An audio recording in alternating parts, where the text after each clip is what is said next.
Hello everyone, Blugoblin here. Thank you for joining me for my 301st video here on YouTube. In this video I'll be covering comic books from this week in December.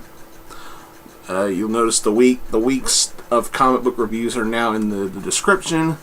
I got a new title format. I am now going to number the episodes. I'll try it that way for a while. I think I might prefer that way. I got 1, 2, 3, 4, 5, 6, 7, 8 books to cover. 2 for Marvel, 1 independent, and all the rest are DC. We're going to start with Marvel and end with DC. And I want to extend my thank yous to TheMtVernonKid and to Deadpoolzilla for and to Hulkland93 as well for participating in my 300th video extravaganza, or whatever you want to call it.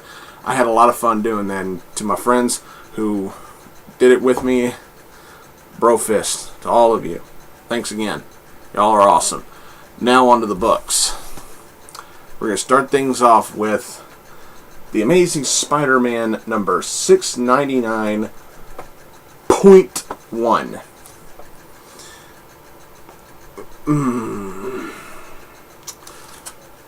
This was alright. This was just alright. I mean, I was a little disappointed that I was expecting like a flashback fight between Spider-Man and Morbius that might have happened that was never published before, or something like that, or maybe a Michael Morbius story with a reprint of a classic Morbius story or something like that. But I got none of that. This is Morbius's origin story, how he became the living vampire, and it was okay for what it was. I know I'm probably being a little harsh on it, but this was not an Amazing Spider-Man book. This is basically Morbius issue 0. This is nothing more and nothing less an advertisement, a $3 advertisement for the upcoming Morbius ongoing series. Whatever. This book was just okay for me. I'm not a real big Morbius fan, and I was kind of let down. The storytelling overall for Morbius's origin, it was okay. The artwork was good. I'll give it that, but this was just an average read for me. I wasn't really wowed by this. When I got done reading it, I was just like, okay, there you go. Alright, next up, All the Power, None of the Responsibility. Scarlet Spider number 12. Chris Yost. Damn. This is still fun as hell. Hold on. I keep forgetting who does the artwork here. Give me just 1 second. I apologize. What a name. Riley Brown is the artist on this series. I gotta say, to the dear Marvel, if you get bored with this, then here's a suggestion. Don't get rid of it. Put somebody else on it and keep it going, because Chris Yost did a magnificent job with this. If Yost ever gets bored with it, then let him go and then give it to somebody else and keep this book going the way it is, because it's fun. It's a great read, good stories. It doesn't need to tie into any mainstream Marvel continuity. It stands alone by itself, with the exception of the Minimum Carnage story, which was great, by the way. But this is a nicely done issue. Christmas. Let's call this the Christmas issue of Scarlet Spider. A bunch of crooks are going to hold up the hotel that Kane stays in, and they figured, what better way to hold up the place than dressing up like a gang of Santa Claus. Every one of them is dressed like Santa. And Kane's rip-roaring drunk, swearing like a sailor. And every time this is a funny thing. Every time he swears, the psychic girl that he hangs out with holds up a swear jar and goes, dollar. He's like, fuck all you, dollar. I love it. Every time he swears, she just goes, dollar. I love it. That's funny as hell. It's simple. Simplicity can be funny at times. And when they finally sober him up, he gets a hold of one of the crooks, and one of this crook's cohorts is like, man, what's going on in there? It must be nice. And door busts down, and Kane pops out and goes, no, it was naughty. I love it. This is great stuff.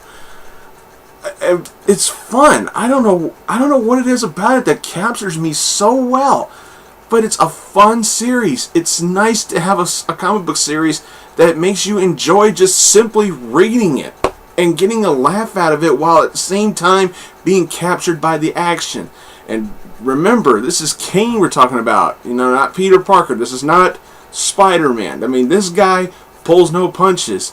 He's not afraid to let somebody have it and draw some blood. I mean, this was good stuff. And in the end, I guess Kane has finally came across a circle of friends that he can consider the closest thing he'll ever have to a family. And there's where your awe moment comes in. And it's just great. Awesome stuff from Marvel with this one right here. If you had to get just one Marvel book, maybe I'm sounding a little biased, but I would get this. This is great. I love it. On to independent, we got IDW's Teenage Mutant Ninja Turtles number 17. Get a good look at that. I don't know how well you can see it, but we got the neutrinos in here. Kevin Eastman is still doing the writing. We got Ben Bates on the interior artwork, and I gotta say, Mr. Bates, this is some of the best artwork I've seen for this series in a while.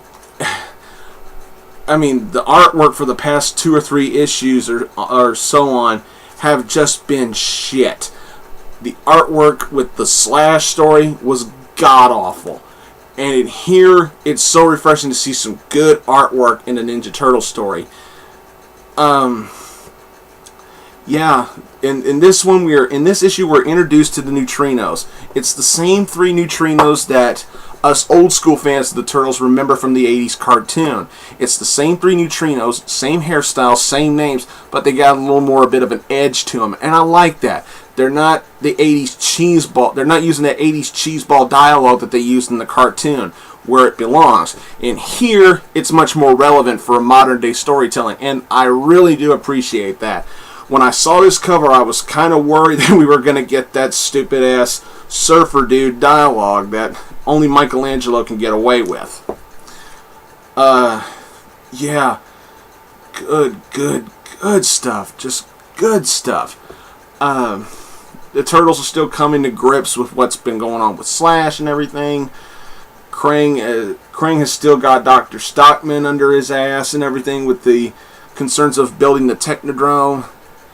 And a certain old friend of the Turtles has been spotted. I'm not going to ruin everything.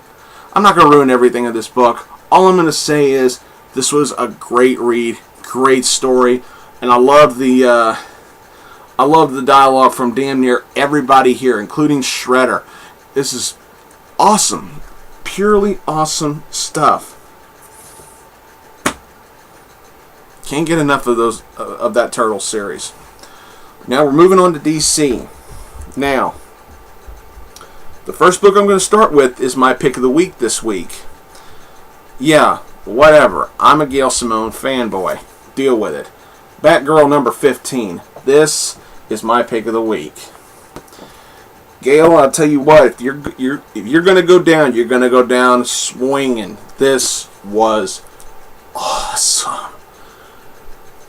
I will admit, this toppled my expectations for this. I was expecting just more drama, more that nail biting, like da da da kind of climax storytelling, stuff like that. And in here we get that and then some. Great tension. I gotta give props to my student, TheMtVernonKid. He's exactly right. This is the most unpredictable that the Joker has been in a god-awful long time. I honestly, in all the books that had the Joker in it this week, I honestly did not know what to expect with him. And I think that's phenomenal. If you take a historic character and you make him truly unpredictable, you're in for some bitchin' stories. And that's what I got with this.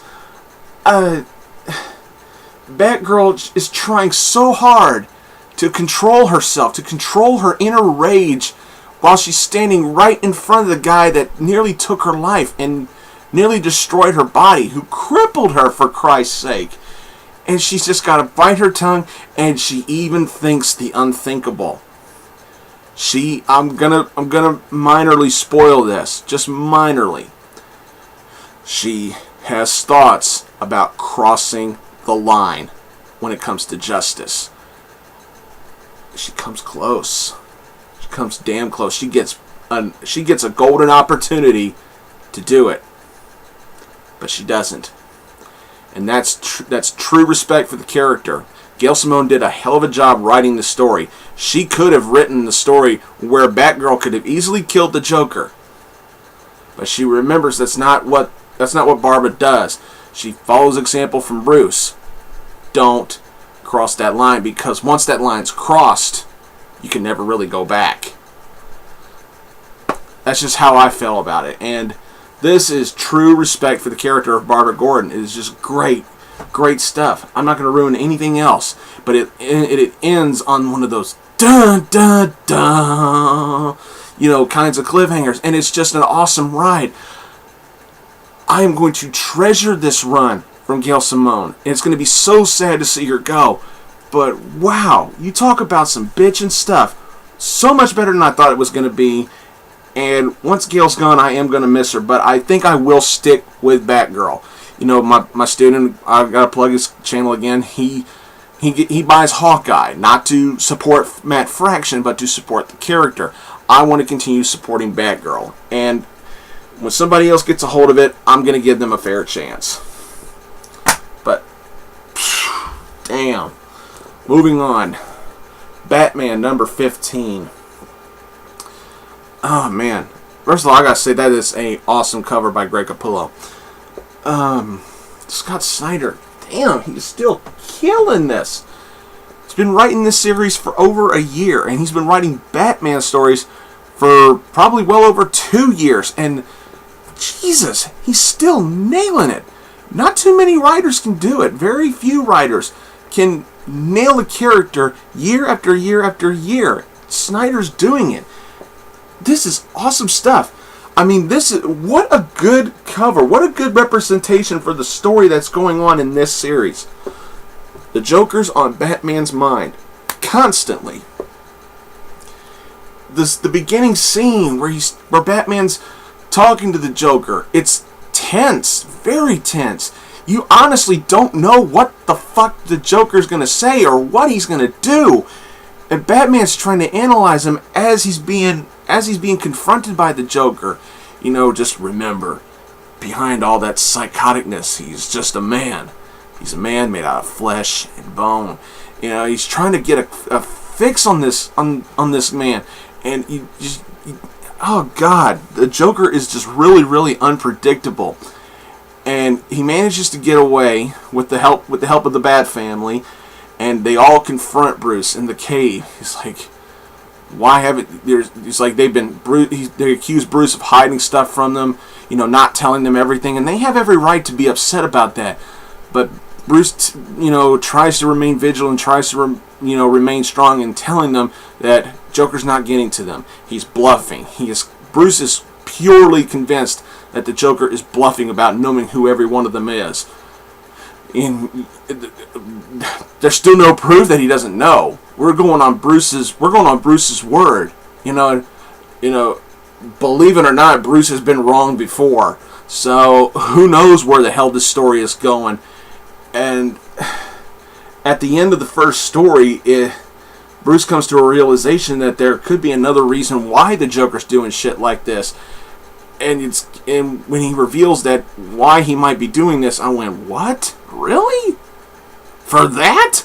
I'm not going to ruin that. Just look at the last page.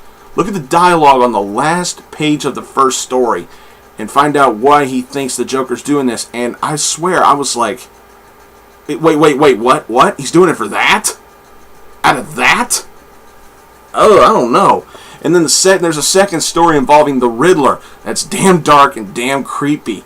And it's just as good as the rest of this shit has been. It's awesome stuff. Nothing more to say. Bitchin'. Alright, next up, Batman and Robin number 15. Oh, hell. I'll do it. Alright, take a look at that. It's Robin. The Joker's got a new birdie to play with. Sue me, I'm no Mark Hamill. Let me get this back in here.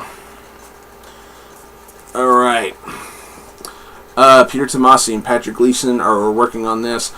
I gotta say, Tomasi's still nailing it with the writing. However, I'm not digging all of Patrick Gleason's artwork in here. I do like how Gleason draws Batman and Robin. I'm not 100% fond of how he draws the Joker. This was a mind fuck of an issue. Joker gets a hold of Robin, and instead of Robin acting like the sidekick in distress, he don't give a shit. He clearly showing he's not really intimidated or afraid of the Joker. Hell, he's like mocking the Joker, even trying to fight back and stuff like that. And even the Joker's I guess he could be semi-impressed, but Robin does not come off looking like a complete bitch in here. In fact, Robin's just like, he's just trying to stay right in his face. Like, you know what? Fuck you. I'm not afraid of you. And that can be good, depending on how you look at it. But at the same time, you're also kind of wondering, is Robin simply bullshitting the Joker, trying to make Joker believe that he's actually not afraid of him? Which, if that's the case, then he's doing a damn good job of it. It ends on a cliffhanger that, once again, did not see coming. But at the same time, I'm like, what the fuck? Really? When the hell did that happen? Something screwy going on. And I feel like in a later issue of Batman or another issue of what's going on in Death of the Family could probably explain what kind of a cliffhanger that was, because I didn't know what to think of it, in all honesty. Don't get me wrong, it was a decent cliffhanger, but still, at the same time, it was kind of confusing, because you're thinking to yourself, when the fuck did that shit happen? Oh no, but the next issue tells what the is like. You get a teaser for the next issue saying what it's about, but I'm sorry, it's kind of been done before. But at the same time, I'm really looking forward to it. It wasn't perfect. It did have its flaws, but I'd still say pick this book up, and I thought and read it and get a good story out of it. I don't know. I really don't know what to think about it right now. You know, it's just my initial reactions are still in play with this one. But, you know, it wasn't perfect, but I could still say it was pretty good. Next up, Green Lantern Corps number 15. So, another tie-in to the Rise of the Third Army. Guy Gardner, Most Wanted. Peter Tomasi is doing a hell of a job here, too. Fernando Passarin and Scott Hanna do the art and the inks, I guess. I'm sorry if I butchered those names. God. Now that Guy Gardner has resigned from the Green Lantern Corps, he's not taking it really well. Neither is his dad. Well, his dad's an ass, so yeah, his dad's a Class A douchebag. But damn, You got to feel for the for Gardner here. You really do. But at the same time, he's not going to sit around bitching and griping about it forever. He's decided to, in a pretty nice twist to the character, he's decided that, if Batman can protect his city without any powers, and god damn it, I can protect my city without powers too. It's all about the mind games and bluffing now. He's going around busting up crooks, pretending he's still got the green ring when in actuality he don't. So he's bluffing out criminals as he busts their ass everywhere. He says, he'll come up to a gang of crooks and go, "I'm gonna kick your asses the old-fashioned way." He said, "But just don't piss me off too much, or I'll break out my power ring." He's trying to go on a psychological bluff, and for a character like Guy Gardner, it works. He's really good at bullshitting. He's really good at bluffing, and he can kick some ass. So, for that, this was an awesome book. This is one of the better issues of Green Lantern Corps that I have read, and it's a strong series. But a really heartbreaking ending to the issue too.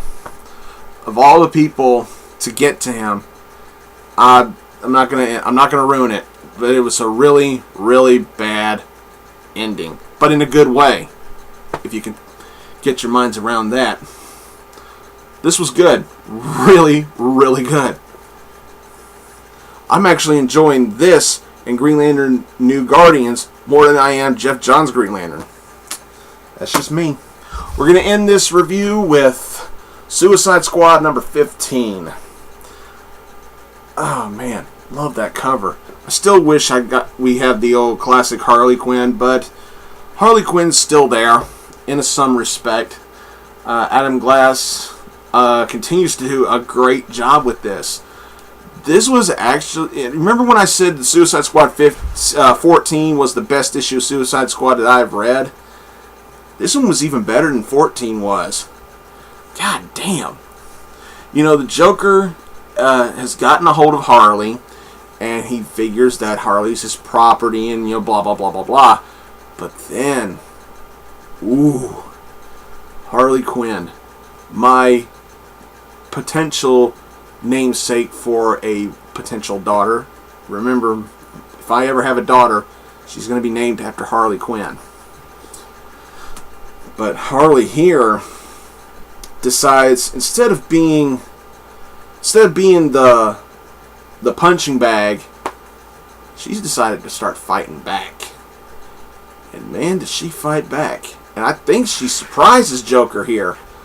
I think she surprises him really well.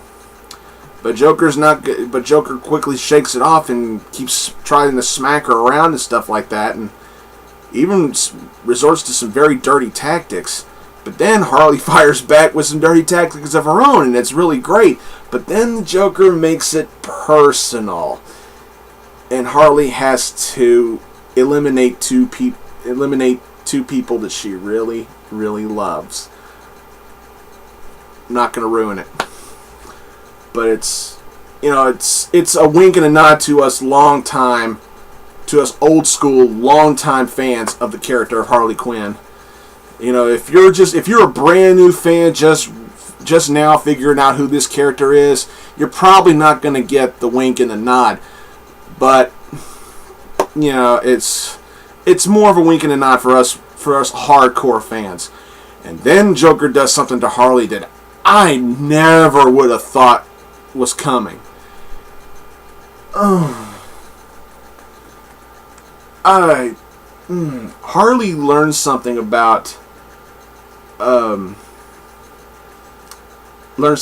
about the Joker after being locked up, and I'm gonna leave it at that. Wow. And then even after that, we get to the last page, and I'm pulling a Daniel Bryan going, yes, yes, yes, yes.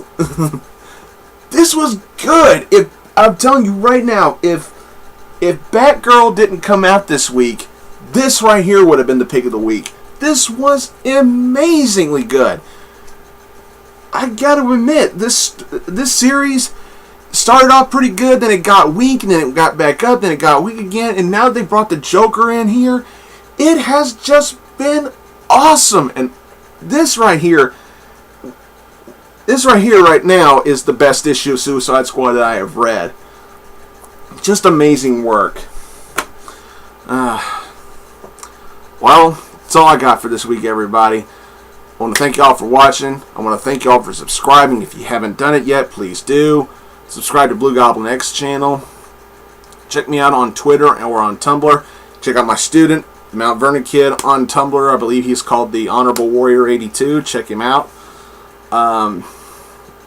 Yeah, that's all I got. So until next time, everybody, I'll see you later.